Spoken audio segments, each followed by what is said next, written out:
জর্জরিত সমাজ, দেশের পরিস্থিতি খুবই খারাপ।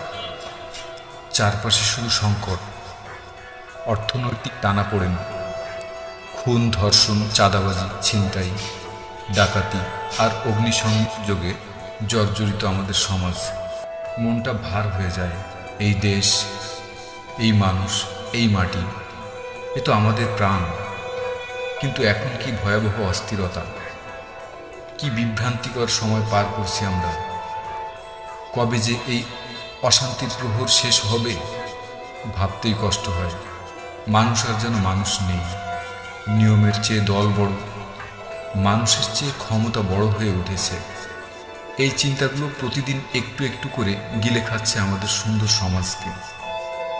তবু ভাই, আশা কিন্তু মরে যায়নি। অন্ধকারের পর যেমন আলো আসে, ঠিক তেমনই একদিন নিশ্চয়ই এই অস্থির সময় শেষ হবে। মানুষগুলো আবার মানুষ হবে। তখন দল নয়, জাত নয়, মানবতাই হবে সবচেয়ে বড় পরিচয়, ইনশাআল্লাহ।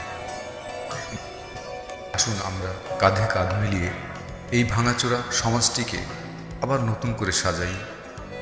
এই সোনার বাংলাতে একটু স্বস্তির নিঃশ্বাস ফেলি।